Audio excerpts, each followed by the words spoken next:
Olá galera do Face, tudo bem? Queridos, eu gostaria de deixar uma breve meditação da parte de Deus para a edificação das suas vidas. E para tanto, eu gostaria de usar um texto do Evangelho segundo escreveu Mateus, no capítulo 5, verso 13, que diz assim: Vós sois o sal da terra. Ora, se o sal vier a ser insípido, como lhe restaurar o sabor? Para nada mais presta, senão para, lançado fora, ser pisado pelos homens. Nos dias de Jesus, todos os grupos religiosos de Israel não viviam como sal fora do saleiro, mas sim como sal dentro do saleiro. Por que eu estou usando essa metáfora do sal dentro do saleiro?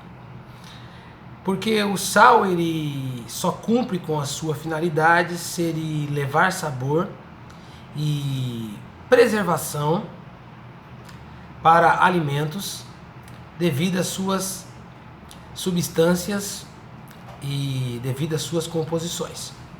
Para entendermos esse texto, é necessário nós olharmos um pouquinho para o Antigo Testamento. Quando Deus ele escolhe um povo e escolhe esse povo através do patriarca Abraão, ele dá uma missão para esse povo. Deus aparece para Abraão e diz: Abraão, sai da tua parentela, vai para a terra que eu vou te mostrar. E ele faz uma promessa para Abraão. Ele diz: Abraão, de ti eu farei uma grande nação. E através dessa grande nação, através dos seus descendentes, eu abençoarei todas as famílias da terra.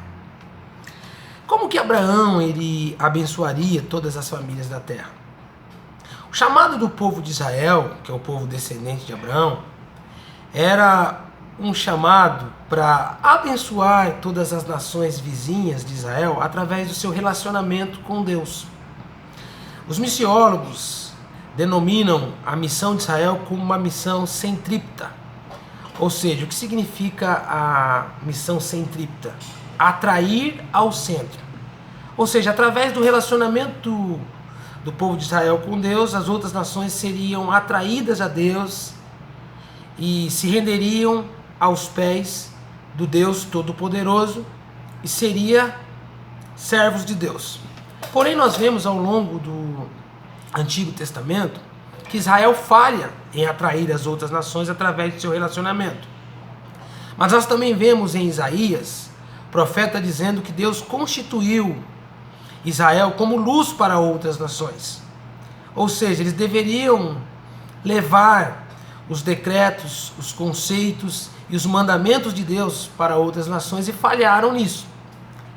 E aí quando nós chegamos aqui em Mateus, Jesus surge num cenário religioso aonde todos os grupos religiosos da época de Jesus, eles tinham falhado em atrair todas as nações até Deus, eles tinham falhado também em ser luz para outras nações.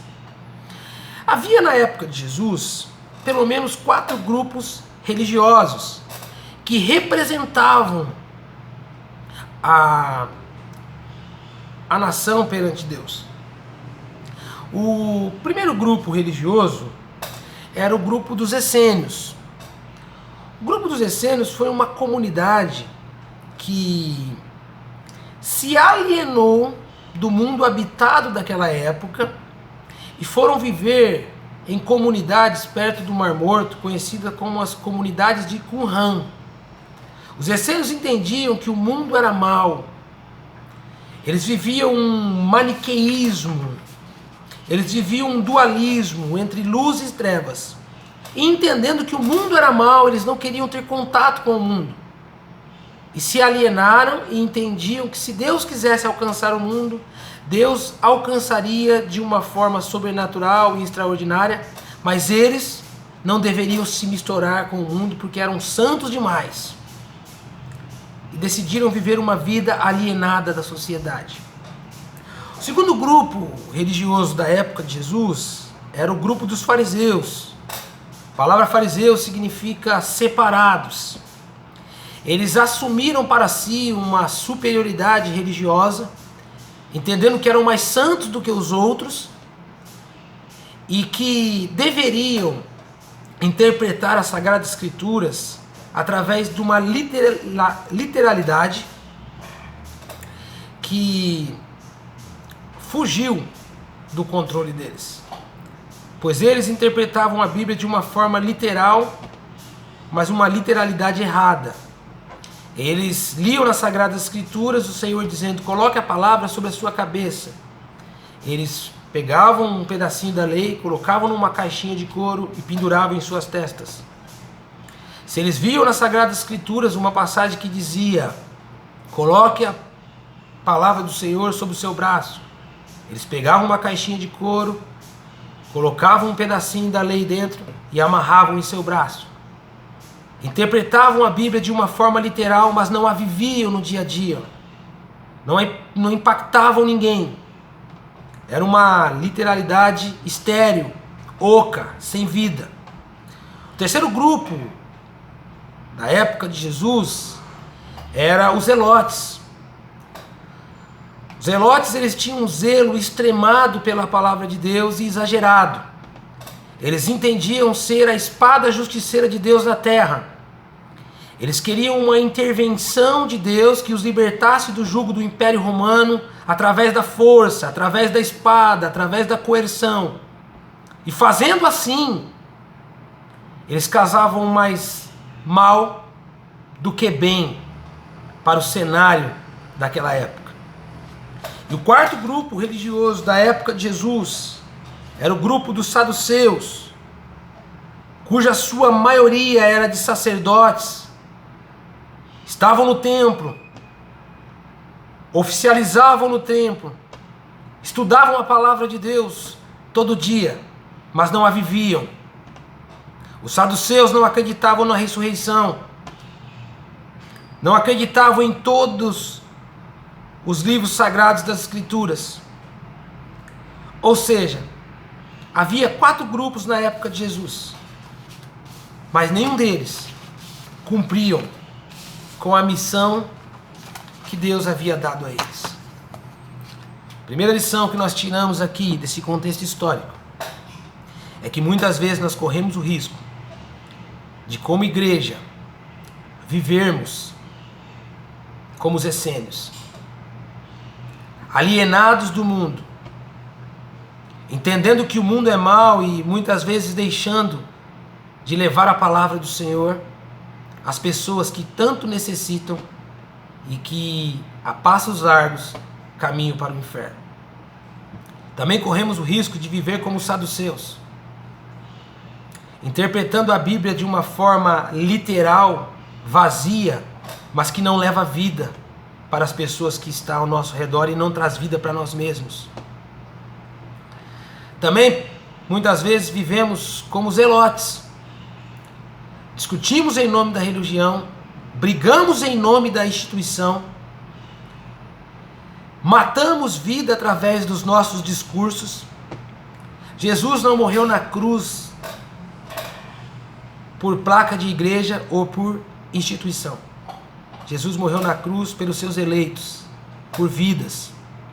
E muitas vezes nós matamos em nome da religião com o nosso discurso falso, oco, moralista, em que em vez de trazer vida, mata as pessoas.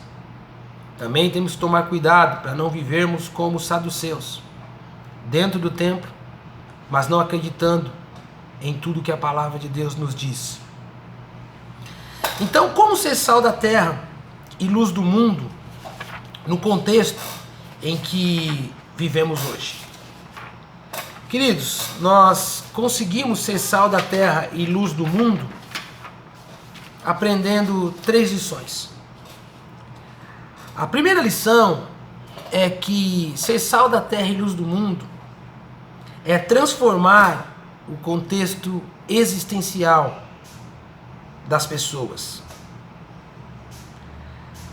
Nós vivemos num mundo em que a existência da humanidade está sendo uma existência triste, uma existência caótica, Muitas pessoas ao nosso redor acham que não existe mais solução para os seus problemas e para as suas dificuldades.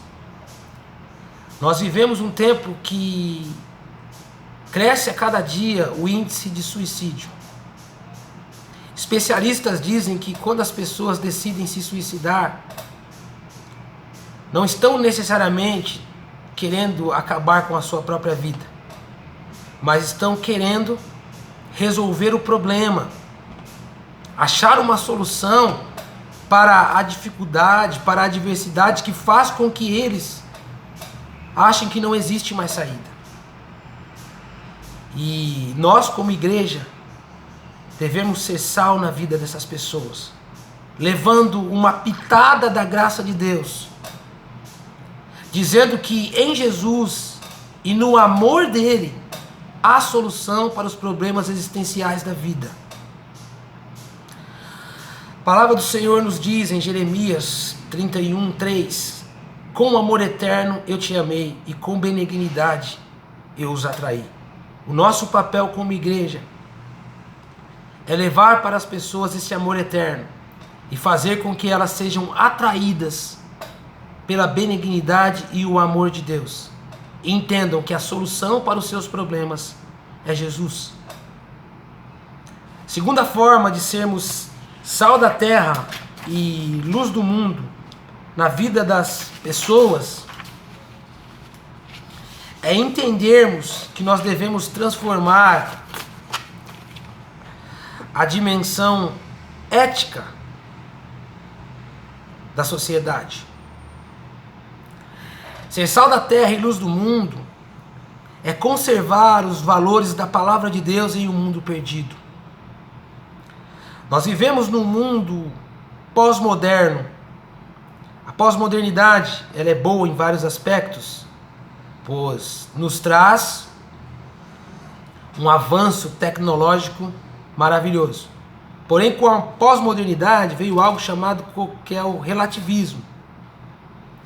O relativismo diz que nem todos os princípios da palavra de Deus eles são absolutos. Nós, como igreja, não devemos negociar a nossa fé. Nós devemos transformar o nosso conceito ético-social através dos princípios da palavra de Deus. Nós não devemos negociar a nossa fé por causa dos modismos religiosos ou por causa daquilo que as pessoas dizem. Nós devemos viver uma vida pautada na palavra do Senhor. A solução para o nosso Brasil, a solução para a nossa política é que homens e mulheres como igreja se envolvam e vivam uma vida de santidade. Santidade no seu ambiente de trabalho, santidade no seu dia a dia, santidade no seu ambiente acadêmico, não negociando os princípios da fé em detrimento do secularismo e do modismo da nossa época. Em terceiro lugar, nós podemos ser sal da terra e luz do mundo num contexto comunitário. O verso 13 diz: vós sois o sal da terra e a luz do mundo. Vós sois está no plural. Quer dizer que uma andorinha não faz verão, mas uma revoada de pássaros, uma revoada de andorinhas faz um verão. Ou seja, Hernandes Dias Lopes diz: a maior vitória é a vitória que nós conseguimos juntos. Ser sal da terra e luz do mundo é sermos unidos como igreja para abençoar vidas. Assim como eu disse no começo, a missão de Israel era uma missão centrípeta, atrair as pessoas até Deus. A missão da igreja hoje, na atualidade, é uma missão centrífuga. O que é centrífuga? Da ideia de fuga. É nós sairmos das quatro paredes e irmos até as pessoas, como comunidade, unidos no mesmo propósito. Queridos, que vocês fiquem com essa palavra, que essa palavra possa edificar a vida de vocês de alguma forma. Esta palavra ela vai estar na minha página, Teologia Serviço do Reino Ricardo. Deus abençoe, um abraço a todos.